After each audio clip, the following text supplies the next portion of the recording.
गुरुभ्यो नमः। अस्मत् परमगुरुभ्यो नमः। अस्मत् सर्वगुरुभ्यो नमः। श्रीमते रामानुजाय नमः। श्रीपराङ्कुशदासाय नमः। श्रीमद्यामुनमनये नमः। श्रीराममिश्राय नमः। श्रीपुण्डरीकाक्षाय नमः। श्रीमन्नाथमनये नमः। श्रीमते षट्कोपाय नमः। श्रीमते विश्वक्सेनाय नमः। श्रीयै नमः। श्रीधराय नमः। समस्तपरिवारविष्टाय श्रीमते नारायणाय नमः। श्रीशैलेशदया पात्रं देवत्यादिगुणार्णवं यतीन्द्रप्रवणं वन्दे रम्यजामातरमुनिं लक्ष्मीनाथसमारम्भां नाथयामुनमध्यमाम् अस्मदाचार्यपर्यन्तां वन्दे गुरुपरम्पराम्। गौडीज्ञानयरत्नभूतममलं रङ्गारिसेवारतं वन्दं वैष्णवं सकलमविघ्नेश्वर्यं नमं पावनं वेदश्रीसकदेवपादेवलां भोजैकभोग्यं परं नन्दे श्रीपरमं पराङ्कुशगुरुं वेदान्ततत्त्वप्रदं श्रीमत्सुकार्यपदपङ्कजलब्धदीक्षं गोपालदेशिकपदाम्बुजदत्तशीक्षं श्रीभूतपट्टणे यतीन्द्रमठादिपार्थाश्रमं सकरिपुं यतिराजमीडे लोकाचार्याय गुरवे कृष्णपादस्य सूनवे संसारभोगिसन्दष्टा जीवजीवातमे नमः। अखिल हेय प्रत्यनीक कल्याणैकतान श्वेतर समस्त वस्तुवीक्षणानंत ज्ञानानंदैक स्वरूप परब्रह्म परमात्मा परम पुरुषोत्तम भक्तवान स कल्पतरु तड़ज विनिंदक पीताम्बरधारी अखिल जगदुदय विभयलय लीला श्री भूनीला नायक श्रीमन्नारायण भगवान की दिव्य श्री चरणारविंद में साष्टांग दंडवत करते हुए श्रीमद् वेदमार्ग प्रतिष्ठापनाचार्य भय वेदांत प्रवर्तकाचार्य समदमादि गुणगण समलंकृत आसेतु सीताचल पवित्रीकृत कृतिमाला विभूषित आचार्य चरण श्री जर स्वामी जी के श्री चरणारविंद में साष्टांग दंडवत करते हुए पूर्वोक्त गुण विशिष्ट संपूर्ण आचार्य पूर्वाचार्य अनवारविंदों के श्री चरणारविंद में साष्टांग दंडवत करते हुए यह किंचन भगवान के गुणानुवाद करने के लिए उद्यत हो रहा है। परात्पर निखिलेश परब्रह्म परमात्मा श्रीमन्नारायण भगवान की निर्हित की कृपा से जीव को मानव शरीर प्राप्त होता है। जिस समय में मानव शरीर प्राप्त हुआ हो उस समय में जीवात्मा को बहुत कुछ जान लेना सुन लेना का चाहिए। इनमें से अवश्य जानना तत्वहित पुरुषार्थ है। तत्वहित पुरुषार्थ को बताने के लिए साक्षात भगवान ने ही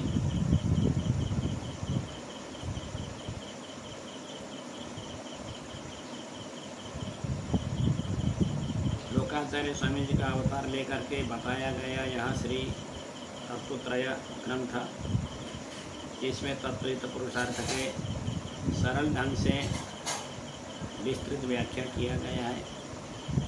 कल के प्रसंग में हम आत्मा 3 तरह के हैं ऐसा बता रहा था हम बता रहे थे बद्ध मुक्त और नित्य के भेद से। तो मैंने आप लोग के सन्निधि में बद्धात्माओं के स्वरूप को तो बता ही दिया था और मुक्तात्मा के स्वरूप को बताते हुए थोड़ा आगे पहुंचा था। कसाय कर्म भी पक्वे ततो ज्ञानम प्रवर्तते, इस कथन अनुसार से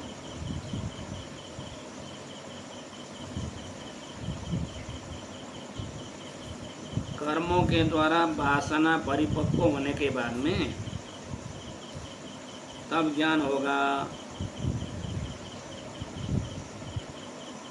इस कथनानुसार उस तरह के कर्म सत्कर्म का अनुष्ठान करने से ज्ञान के उत्पत्ति होने में प्रतिबंधक होने वाला जो पाप है वो नष्ट होने के बाद में भगवान के स्वरूप रूप गुण विभूति को साक्षात करने वाला ज्ञान प्राप्त होता है।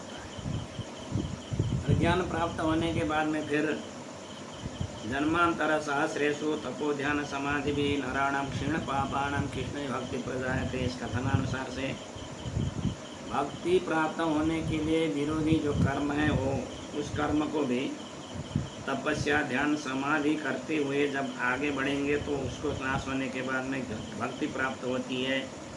इस तरह से भक्ति योग प्राप्त करके अथवा यादृच्छिक प्रासंगिक आनुषंगिक तीन तरह के भगवान के निर्हेतु कृपा से यादृच्छिक प्रासंगिक आनुषंगिक सुकृत परंपरा को कल्पना करते हुए इसके कारण विशेष कटाक्ष करने के बाद में अद्वेष आदि उत्पन्न कराने के बाद भगवान सात्विक संभाषण कराते हुए उसके मार्ग से सदाचार्य के सन्निधि में पहुंचाकर भगवत शरणागति करा करके उसके द्वारा भगवान स्वीकार करने के लिए जब कटाक्ष करते हैं तब यथार्थ ज्ञान प्राप्त होता है मनुष्य को। शरणागति सरल है। शरणागति में एक दिक्कत है, एक आपत्ति है। अनुष्ठान करने में बहुत सरल है शरणागति, परंतु शरणागति में विश्वास होना जरूरी है। विश्वास नहीं हुआ तो शरणागति भी काम नहीं करती, इसलिए इसमें महाविश्वास का आवश्यक है। भगवान मेरे रक्षक हैं, मुझे अवश्य रक्षा करेंगे, ऐसा सोच करके भगवान रक्षा करेंगे या नहीं करेंगे इस तरह के संदेह को ध्यान देना नहीं है। केवल महाविश्वास से रहना है। ये शरणागति में कठिन पक्ष यही है। अनुष्ठान करने में शरणागति सरल है, शीघ्र फल देने वाली है। एक बार अनुष्ठान करने के बाद में बारंबार अनुष्ठान करने का आवश्यक भी नहीं है, और उपाय रूप से कर्म ज्ञान भक्ति आदि इत्यादि करना भी नहीं है। एक बार कर दिया तो हो जाता है। परंतु भगवान मेरे रक्षक हैं, वही रक्षा करने वाले हैं, ऐसा महाविश्वास होना शरणागति में कुछ कठिन है। विश्वास जरूरी है। इस तरह से महाविश्वास के सामने जो रहते हैं भगवान के चरणारविंद ही मेरे उपाय भी है और मेरे फल भी है। इस तरह से विश्वास पूर्वक जो रहने वाला व्यक्ति अध्यवसाय में स्थापना करने वाले भी भगवान ही है। देखिए हमारे यहाँ वो इस तरह के विश्वास आना, भगवान के चरणारविंद ही हमारे रक्षक और फल है, उपाय है, इस तरह का विश्वास होना, वो भगवान कराएंगे तो हो जाता है।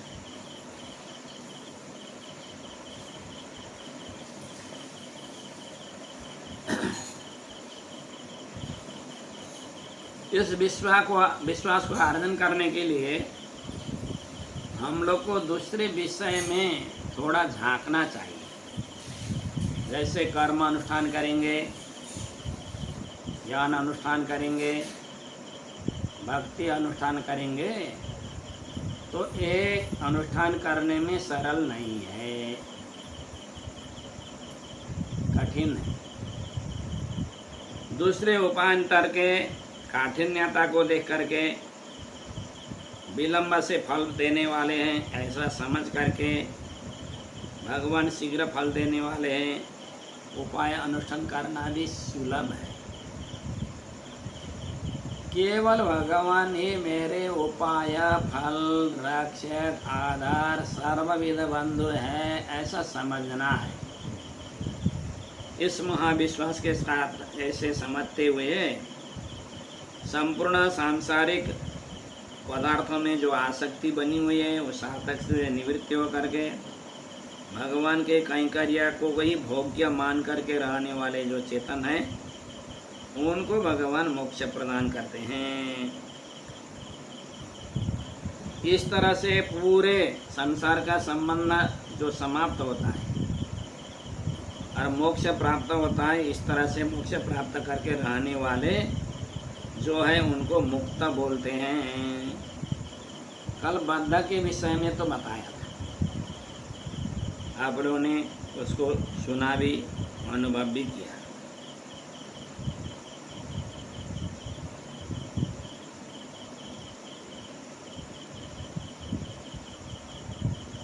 अब यहाँ पर मुक्तात्मा के ही एक दूसरा भेद है। भगवान के अनुभव में जिसकी रुचि नहीं होती और भगवान को प्राप्त करने के लिए तोरा भी नहीं जिसकी होती, परंतु अपने अभीष्ट फल प्राप्ति के लिए भगवान के शरणागति करके संसार निवृत्ति प्राप्त करना चाहने वाले कोई एक तरह के होते हैं। अपने स्वरूपानुरूप जीवात्मा को प्राप्त करने के लिए ज्ञान योग करने वाले, उनको कैवल्य बोलते हैं। कैवल्य भी मोक्ष का ही एक भेद है।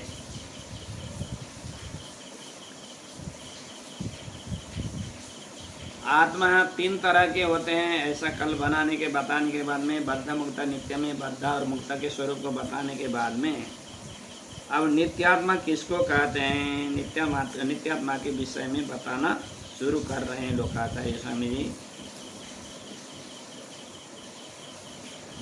नित्यात्मा उनको बोलते हैं जो कभी भी संसार में आए हुए नहीं, संसार का गंध कैसा है जिनको मालूम नहीं है।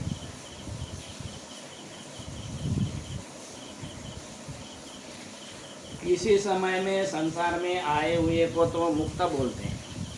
पहले संसार में आए थे, बाद में मुक्त होकर के नित्यात्मा जिस तरह के भोग को भोगते हैं उसी तरह के भोग को भोगने वाले हो जाते हैं।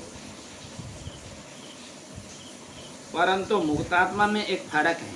मोक्ष होने के बाद में सुख में कुछ अंतर नहीं है। नित्यात्मा में मुक्तात्मा में बराबर सुख मिलता है, बराबर सुख का अनुभव करने वाले होते हैं। परंतु अंतर क्या होता है, मुक्तात्मा को पहले संसार में रहने के कारण संसार का दुख मालूम है, नित्यात्मा को संसार का दुख मालूम नहीं है, क्योंकि कभी संसार में आए ही नहीं है ना। वो संसार में नहीं आने के कारण उनको संसार का दुख का मालूम नहीं है। नित्यात्मा में मुक्तात्मा को मालूम है। कितना अंतर है। जिसने संसार को स्पर्श किया ही नहीं है, संसार के गंध को मालूम किया ही नहीं है, इस तरह के जो सूर्य है उनको मुक्तक बोलते हैं। आहत सहज दास्यः सूर्यण स्रष्टबंधा विमल चरम देहा, उनके बारे में बताते हैं। आहत सहज दास्य, जीवात्मा के पास में सहज दास्य वृत्ति रहती है। दास बनना जीवात्मा का स्वरूपानुरूप स्वरूप है, और दास होकर के भगवान के जो कैंकर्य है, कैंकर्य करना भी अपना स्वरूपानुरूप धर्म है। जिन जीवात्माओं के स्वरूपानुरूप धर्म कैंकर्य कभी नष्ट नहीं हुआ हो, इस तरह के स्रष्टबंधा वैकुंठ के साम्राज्य में भगवान जब अभिषेक करना चाहे तो अभिषेक करने के लिए अत्यंत उपयुक्त होने वाले, ज्ञान का भी संकुचित नहीं हुए सूर्य लोग, जिसके विमल शरीर है, शुद्ध शरीर है, चरम देहा जिनको प्राप्त हुआ है, इस तरह के जो नित्य सूर्य हैं वो कभी संसार में आए ही नहीं है।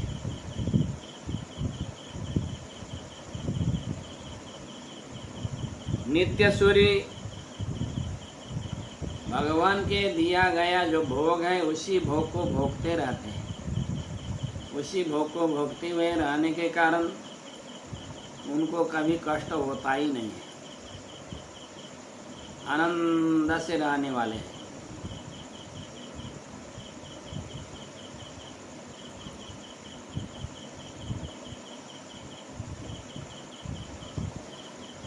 श्रुति कहती है नित्यो नित्यानां चेतनश्चेतनानां एको बहूनां यो विदधाति कामान्। ऐसा एक नित्य चेतन है, नित्य चेतन भगवान को कहते हैं।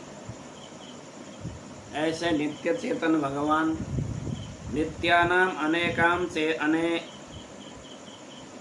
अनेकानाम चेतनानाम, जो नित्य अनेक चेतन है, नित्य अनेक चेतन माने नित्य सूर्य है, उनको जिस कामना वो करते हैं उनके द्वारा की गई कामना को, इच्छा की गई कामना को भगवान परिपूर्ति कर देते हैं।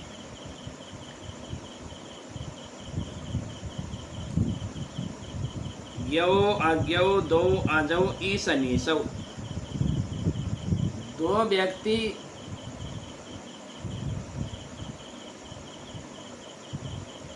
आ जाए, कर्म नहीं जन्म लेने वाले, एक भगवान है, एक जीवात्मा है। भगवान सर्वज्ञ है, जीवात्मा अल्पज्ञ है। भगवान शासक है, जीवात्मा शास्य है। ऐसे दो अजर नहीं जन्म लेने वाले हैं। इस तरह से श्रुति जिसको बताती है।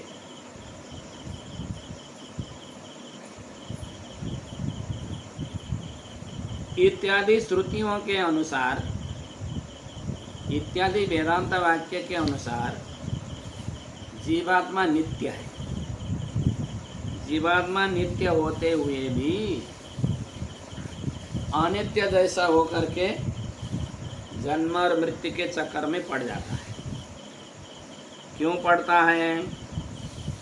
भगवत संबंध ज्ञान नहीं होने से। असन्नेव स भवति असत् ब्रह्मेति वेद चेत् अस्ति ब्रह्मेति चेत् वेद असन्तमेनं ततो विदुरिति। ऐसी तरह से श्रुति कहती है। असन्नेव स भवति, स माने वह व्यक्ति, असन्न माने नहीं के बराबर होता है। कौन व्यक्ति? जो ब्रह्म को नहीं है ऐसा बोलता है, अथवा ब्रह्म के सत्ता को मानता हुआ भी चिन्मात्र ब्रह्म है ऐसा बोलता है, तो वह भी नहीं के बराबर है। ब्रह्म नहीं है ऐसा कहना, अथवा ब्रह्म में कल्याण गुण नहीं है, केवल चिन्मात्र है ऐसा कहना, ऐसा कहने वाले वे सभी असत कल्प है, नहीं के बराबर है। क्योंकि ये दोनों तरह के व्यक्ति को भगवत संबंध ज्ञान नहीं है। भगवत संबंध ज्ञान होता तो ईश्वर नहीं है ऐसा नहीं बोलता। भगवत संबंध ज्ञान होता तो भगवान अनंत कल्याण गुण वाले हैं ऐसा जानने के बाद में उसी तरह से अनुसंधान करता। ईश्वर के ज्ञान नहीं होने के कारण उसको असत बताया है, नहीं के बराबर है।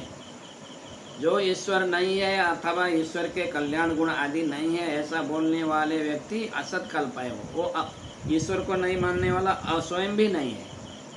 क्योंकि माता पिता जब तक नहीं रहेंगे ना, तब तक लड़के बच्चे पैदा नहीं होंगे। जब पिताजी को ही नहीं मान रहा है तो पिताजी को नहीं मानने वाले पुत्रों को माताजी भी मेरा पुत्र नहीं है कह देती है। यदि पतिव्रता माता हो तो पति को ही सर्वस्व मानने वाली यदि माता हो और पुत्र यदि पिता के साथ में द्वेष करता हो तो उस पुत्र को माता भी अपना नहीं मानती। भगवान नहीं है ऐसा मानने वाले, भगवान निर्गुण है, निराकार है, ऐसा चिन्मात्र स्वरूप वाला है ऐसा मानने वाले भगवान के वास्तविक स्वरूप को जान नहीं रहे हैं। श्रुति क्या कहती है?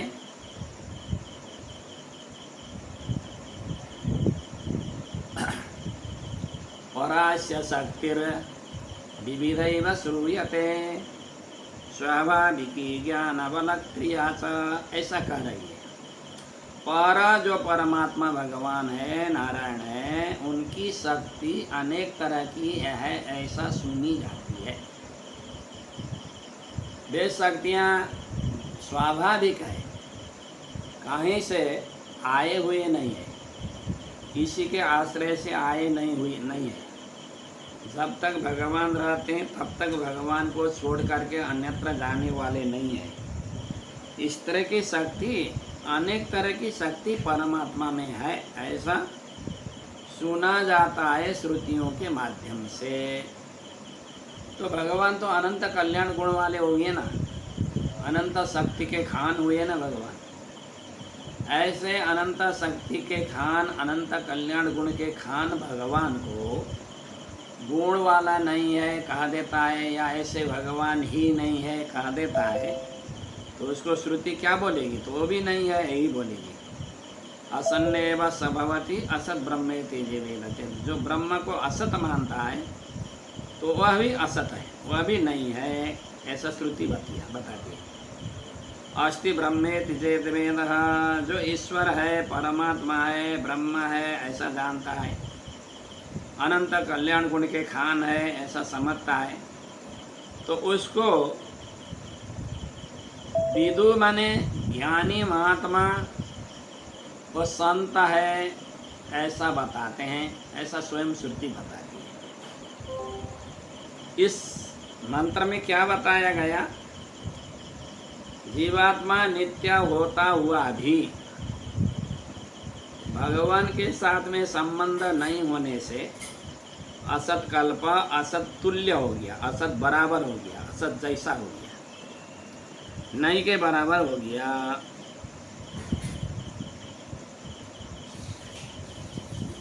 भगवान के संबंध ज्ञान होने से सत्तावान बन गया जीवात्मा। भगवान के साथ में संबंध का ज्ञान नहीं होने के कारण असत्तावान बन गया। समझ गए ना?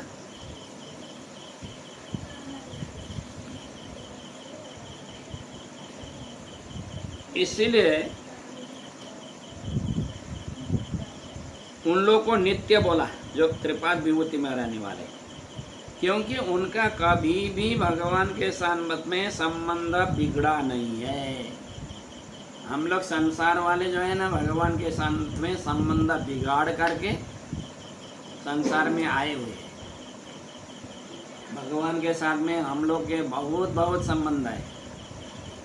पिता पुत्र भाव संबंध है, रक्षा रक्षकी भाव संबंध है, शरीरात्म भाव संबंध है, शेष शेषी भाव संबंध है, स्वस्वामी भाव संबंध है, भर्तृभार्य भाव संबंध है, आधाराध्येय भाव संबंध है, स्वस्वामी भाव संबंध है, ज्ञातृज्ञेय भाव संबंध है, भोक्तृभोग्य भाव संबंध है। ऐसे कईयों संबंध वाले हम भगवान के साथ में हैं। परंतु हम लोग भगवान के साथ में अनादिकाल से बना हुआ जो संबंध है, उस संबंध को ही भूल करके बैठे हुए हैं। तो जिसको संबंध ज्ञान नहीं है तो उसको परिचय करना भी मुश्किल है। कैसे परिचय करेंगे? जैसे मान लीजिए, एक दृष्टांत समझाने के लिए, पहले किसी समय में एक लड़का ने एक लड़की से शादी कर रखा था, परंतु एक्सीडेंट के समय में लड़की अपना होश हवास खो बैठी, और पहले एक्सीडेंट के पहले का जो उसका होश था वो नहीं है, बाद में दूसरा ही हो गई। और लड़का मैं तुम्हारे पति हूँ ऐसा कहता है, तो वो कहती है आप मेरे पति नहीं है, मैं आपको जानती भी नहीं, क्योंकि उसका होश हवास तो खो गया है। मैं जानती भी नहीं हूँ कह करके समाज में बोले तो उसको, अब उसके शादी का कोई प्रमाण नहीं हो, देखने वाले भी नहीं हो, तो उसको समाज उसके पत्नी मानते हैं? नहीं मानते ना। लड़की बोल रही मैं वो इसको पहचानती ही नहीं, वो मेरा नहीं है, ऐसा बोलती है, तो समाज उसको पति पत्नी का दर्जा नहीं देते।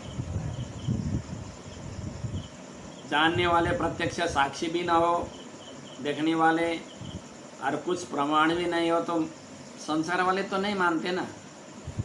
इसी तरह से भगवान को तो संबंध ज्ञान है, परंतु संबंध ज्ञान जरूर होना किसको है? जीवात्मा को होना है। जीवात्मा भगवान के साथ में सही संबंध अनुसंधान करता है तो ही भगवान भी ये मेरा है कह करके अपने संबंध को स्मरण करते हुए उसको अपनाते।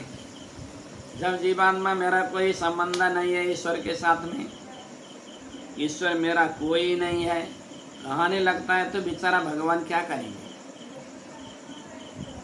वो लड़की के जैसे बतुरा रहा है, फजूल का बात कर रहा है जीवात्मा, मेरे पास में उसके साथ में कोई संबंध नहीं है कह करके संबंध स्वीकार ही नहीं कर रहा है, तो भगवान भी असमंजस में पड़ जाते हैं और उस जीवात्मा को छोड़ देते हैं।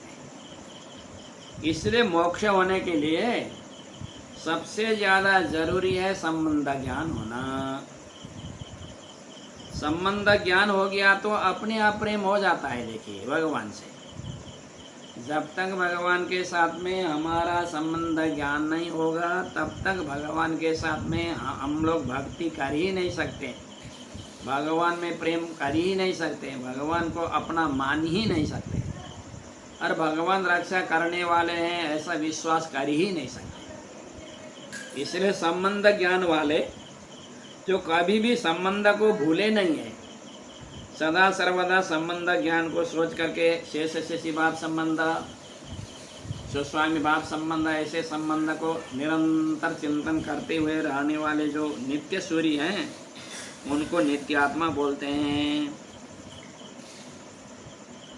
यत्र पूर्वे है साध्याः संति देवाः, इसलिए श्रुति बताती है यत्र मने जिस भगवान के धाम में पहले से ही रहने वाले साध्य देव रहते हैं।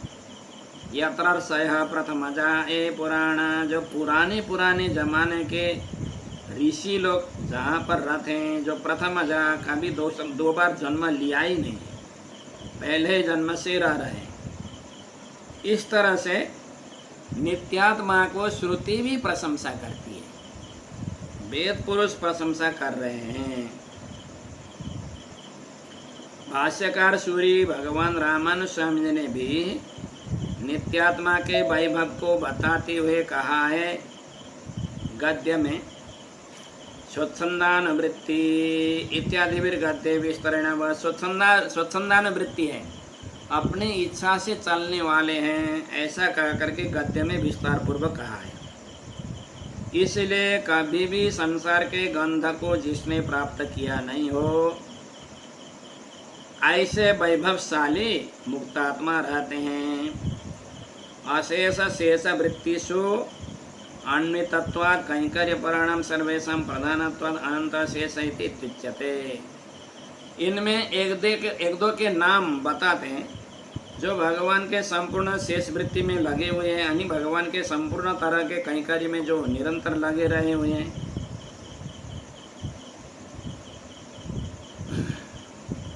कैंकर्य करने वाले में जो प्रधान है, मुख्य है, ऐसे नित्य सूर्य में एक नित्य सूर्य को अनंत बोलते हैं, शेष बोलते हैं। ऐसे शेषासन कहते हैं विश्वक्षेण सूर्य को। ऐसे शेषासन आदि जो नित्य सूर्य हैं उनको नित्य बोलते हैं, कह रहे हैं।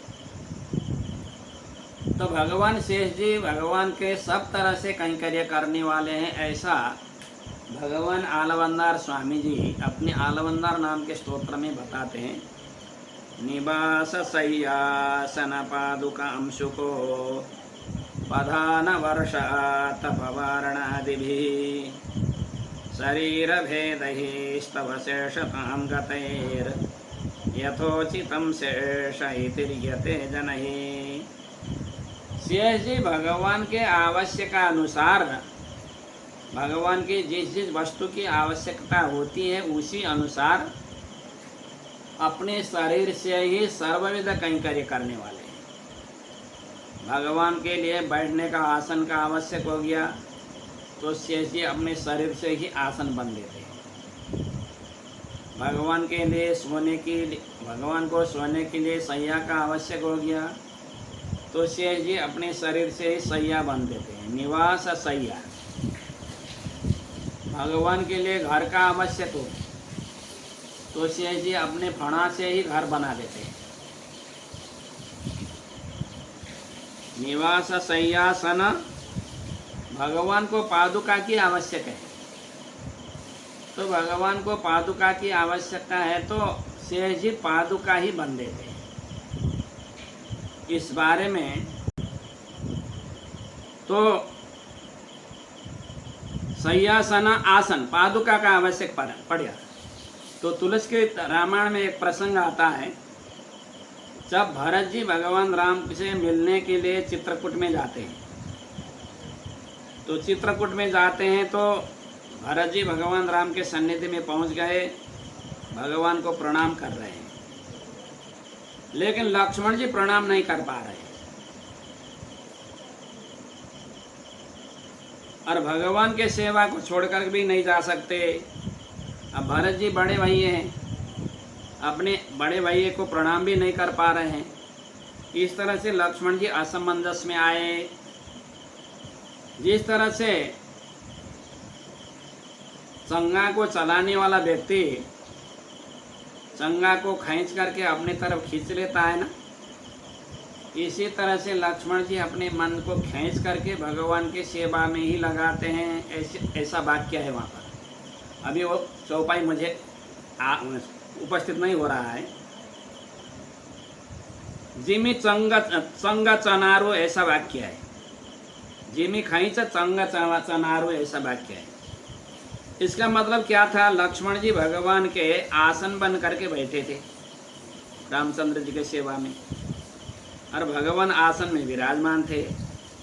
अब लक्ष्मण जी उठते तो भगवान को फिर पृथ्वी में रहना पड़ता है, इसलिए लक्ष्मण जी उठ करके भरत जी को प्रणाम नहीं कर पा रहे। जब भरत जी को देख करके रामचंद्र जी उठ करके अपने गले लगाने के लिए आसन से उठ करके भरत जी को उठाते हैं ना, तब लक्ष्मण जी जा करके भरत को प्रणाम करते हैं। ऐसा वाक्य है वहाँ पर, ऐसा सारांश है वहाँ पर। इस तरह से स्पष्ट रूप से खोला नहीं है क्यों लक्ष्मण जी ने भरत जी को प्रणाम नहीं कर पाए। प्रणाम नहीं कर पाने का कारण क्या था, एक खोला हुआ नहीं है उसको, परंतु इस विषय को आलमंदार स्वामी जी ने खोल करके बता दिया है।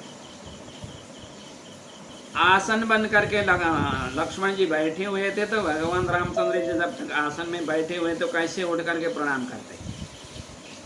निवास शय्यासन पादुका, आसन बैठे हैं, और भगवान को आवश्यक हो तो लक्ष्मण जी पादुका भी बन जाते थे। जिस समय में भगवान रामचंद्र जी अयोध्या से दंडकारण्य के लिए प्रस्थान करते हैं, उस समय में भगवान राम पादुका पहन करके गए थे, ऐसा बयान मिलता नहीं है। भगवान ऐसे गए थे, और चित्रकूट में जाकर के पादुका कहाँ से मिले, और भरत जी को देख करके भगवान ने भेज दिया। शेष जी पादुका बन करके बैठे हुए थे, उन्हीं पादुका को भगवान ने भरत जी को दे करके भेज दिया। निवास शय्यासन पादुका अंशुका, अंशुका माने ऊपर से ओढ़े जाने वाला जो वस्त्र है। मान लीजिए रजाई, सैया तो स्वयं बन गए ना, तो रजाई भी तो चाहिए सैया के बाद में, तो रजाई भी शेष जी अपने शरीर से बन देते हैं भगवान के लिए। उपाधान पीछे लगाने वाले जो सिराना है, बालिस्टर बोलते हैं, वो उपाधान भी शेष जी अपने शरीर से बनते हैं। निवास शय्यासन पादुकाम सुको उपाधान वर्षा तपवारणादि, वर्षा को हटाने के लिए, गर्मी को हटाने के लिए, धूप को हटाने के लिए छाता स्वयं अपने शरीर से बनते हैं, शेष जी फण से बनते हैं। इस तरह से शरीर के भेद से ही भगवान के सर्वविध सेवा करने वाले जो भगवान शेष जी हैं, इसलिए उनको यथोचित शेष बोलते हैं। इस तरह से आलवंदर स्वामी जी ने जिस विषय को प्रतिपादन किया, उसी तरह से भगवान के कैंकर्य करने वालों में से सर्वश्रेष्ठ रहने वाले जो शेष जी हैं, अग्रगण्य जो शेष जी हैं,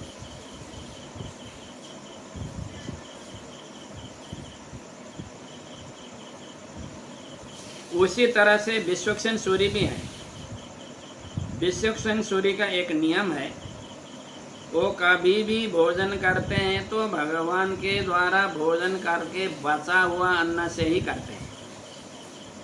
भगवान के भोजन करके बचा हुआ अन्न को छोड़ करके दूसरा अन्न वो लेते ही नहीं है। इसलिए अलवंदार में अलवंदार स्वामी जी ने कहा, त्वदीय भुक्तो जित शेष भोजिना, ऐसा बताया। आपके द्वारा भोजन करके बचा हुआ अन्न को ही भोजन करने वाले,